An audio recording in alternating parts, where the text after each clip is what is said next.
से मुकर गए साहब, बात क्या थी कि डर गए साहब, आप अब भी हमारे सर पे हैं, बस नजरों से उतर गए साहब। सुप्रीम कोर्ट ने 5 अक्टूबर को जब सुनवाई हुई तो ये साफ कर दिया कि सबूत है तो ये मामला आगे बढ़ेगा वरना नहीं बढ़ेगा। तो देखना होगा कि ईडी सबूत यहाँ पर पेश कर पाएगी या नहीं। मैंने पहले भी कहा था कि जब कुख्यात राजा, अपने कुशासन के लिए कुख्यात राजा घबराता है अपने प्रतिद्वंदी से, अपने चैलेंजर से, तो इतिहास गवाह है कि वो उसे जेल की सलाखों के पीछे डाल देता है। पूरे देश में भाजपा ने अपने 2 स्टार कैंपेनर ईडी और सीबीआई लॉन्च कर दिए हैं 24 के चुनाव के लिए। 24 के चुनाव का हार का डर भाजपा से करवा है। सिर्फ बयान के आधार पर गिरफ्तार कर लिया जाता है, न केवल गिरफ्तार किया जाता है बल्कि 228 दिनों से मनीष सिसोदिया जो है वो जेल में है। हैरान कर देने वाली बात यह भी है कि बयान उस शख्स का है जो इस मामले में खुद दोषी था।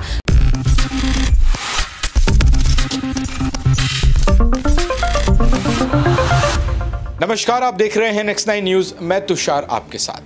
मनीष सिसोदिया, आपको बता दें कि आज सुप्रीम कोर्ट में इनकी रिहाई को लेकर सुनवाई होनी है और ऐसे आशंका जताई जा रही है कि आज बड़ा फैसला सुप्रीम कोर्ट लेता नजर आ सकता है, क्योंकि पिछली तारीख में जिस तरीके से मनीष सिसोदिया को लेकर ईडी पर सुप्रीम कोर्ट ने टिप्पणी की थी और कहा था कि आप पुख्ता सबूत लाइए, आप अभी तक जो भी सबूत लाए हैं, जितने भी सबूत लाए हैं, उनकी कड़ियां जो है वो आपस में मिलती नहीं दिखाई दे रही और आपके जो भी आरोप हैं वो संभावनाओं के आधार पर है, जबकि आरोप सबूतों के आधार पर होने चाहिए।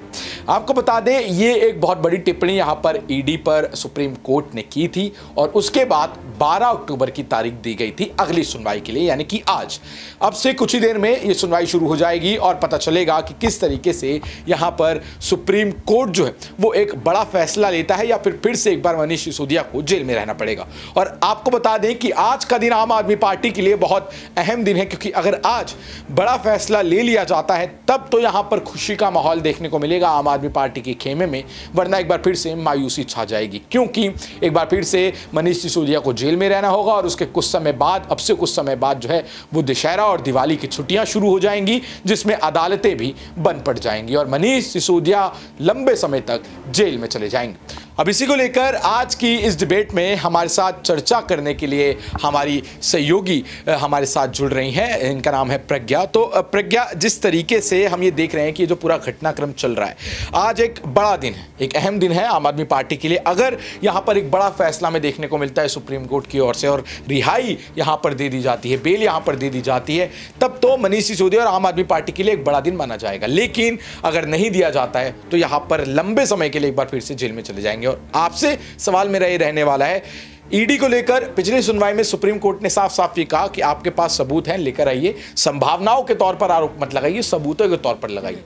तो इस टिप्पणी को किस तरीके से देख रही हैं? देखिए, वाकई में यहाँ पर बहुत ज्यादा हैरानी की बात है कि एक राज्य के यहाँ पर उप मुख्यमंत्री हैं, वो शिक्षा मंत्री के तौर पर काम कर रहे थे और एक इतने बड़े नेता को सिर्फ और सिर्फ बयान के आधार पर गिरफ्तार कर लिया जाता है। न केवल गिरफ्तार किया जाता है बल्कि 228 दिनों से मनीष सिसोदिया जो है वो जेल में है। हैरान कर देने वाली बात यह भी है कि बयान उस शख्स का है जो इस मामले में खुद दोषी था, जो कि अब सरकारी गवाह बन गया। तो इस चीज को सुप्रीम कोर्ट भी समझ रहा है कि कहीं ना कहीं सिर्फ और सिर्फ यहाँ पर बयानों के आधार पर एक नेता को गिरफ्तार कर लेना, उन्हें जेल में रखना, यहाँ तक कि मनीष सिसोदिया की पत्नी की काफी ज्यादा तबियत खराब थी, फिर भी उन्हें जमानत नहीं दी गई। तो ये वाकई में बहुत हैरान कर देने वाली बात है। और देखिए, जिस तरीके से अगर मैं बात करूं, यहाँ पर सुप्रीम कोर्ट ने 5 अक्टूबर को जब सुनवाई हुई तो ये साफ कर दिया कि सबूत है तो ये मामला आगे बढ़ेगा वरना नहीं बढ़ेगा। तो देखना होगा कि ईडी सबूत यहां पर पेश कर पाएगी या नहीं। लेकिन मुझे ऐसा लगता है कि अगर सबूत होते ईडी के पास तो शायद बहुत पहले ही वो पेश कर चुकी होती, 5 अक्टूबर को भी कर चुकी होती। अब देखते हैं, क्या पता,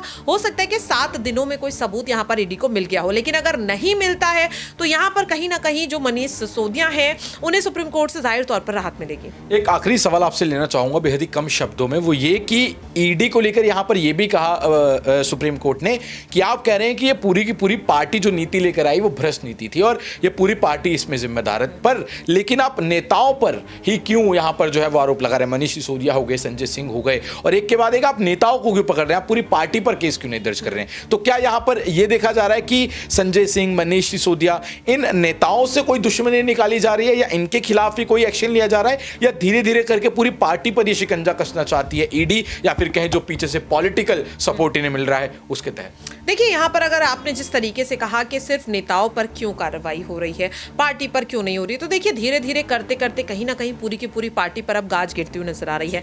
3 बड़े मंत्री हैं जो इस वक्त ईडी के शिकंजे में है। हमने परसों जिस तरीके से देखा, आप विधायक अमानुतुल्लाह खान के घर भी ईडी की इस तरीके की कार्रवाई देखने को मिली। पिछले साल उन्हें भी गिरफ्तार किया गया था और दावा किया जा रहा है कि शायद इस बार भी उनकी गिरफ्तारी हो सकती है। अरविंद केजरीवाल से भी अभी हाल ही में जो ईडी है उसने लगभग 9 से 10 घंटों की पूछताछ की, छानबीन की भी बात कही जा रही थी।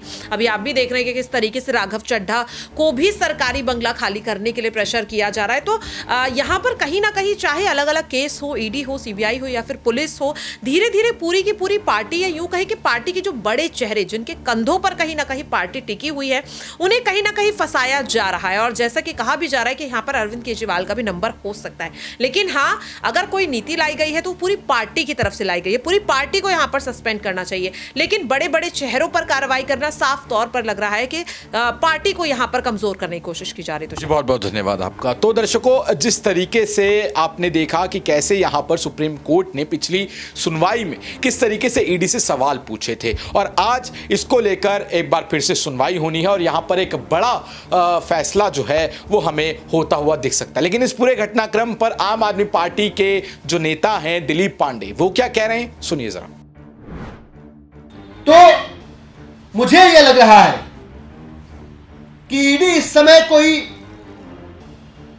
बीजेपी की रूल बुक फॉलो कर रही है, अन्यथा कोर्ट को इस तरह से इंटरवीन करके ब्लैक एंड व्हाइट में ईडी को इंस्ट्रक्ट नहीं करना पड़ता कि ये जो कर रहे हैं आप गलत कर रहे हैं। देश के लिए बहुत दुर्भाग्यपूर्ण क्षण है कि धेले भर का सबूत न मिलने के बावजूद इस देश की सबसे निडर आवाज को भारतीय जनता पार्टी ने अपने अहंकार की राजनीति की वजह से, बदले की दुर्भावना से ग्रसित होकर इस समय कैद में रखा हुआ है। लेकिन यह कैद भारतीय जनता पार्टी के 24 के हार के डर को और उजागर करता है, उनके भय को और स्पष्ट करता है। और यहां मुझे 2 पंक्तियां याद आती हैं बागी साहब की कि आईने से मुकर गए साहब, बात क्या थी कि डर गए साहब। आईने से मुकर गए साहब, बात क्या थी कि डर गए साहब। आप अब भी हमारे सर पे हैं, बस नजरों से उतर गए साहब। बहुत बहुत शुक्रिया।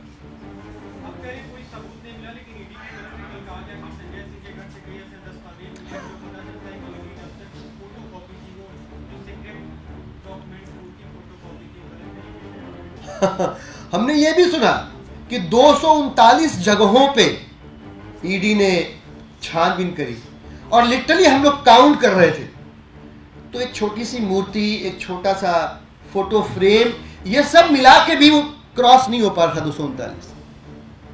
अब तक इस देश में इस केस से जोड़कर 1000 से भी ज्यादा रेड पड़ चुकी है। ईडी सोर्सेस से कहानियां प्लांट करवा रही है, लेकिन आज तक कोर्ट में या पब्लिक डोमेन में 1 रुपए, कई करोड़ रुपए का, कई 100 करोड़ रुपए का घोटाला बताने वाली ईडी और भारतीय जनता पार्टी 1 रुपए को भी आज तक आम आदमी पार्टी के किसी मंत्री, सांसद से जोड़कर साक्ष्य नहीं दिखा पाई है कोर्ट के सामने। मतलब साफ है, मतलब साफ है।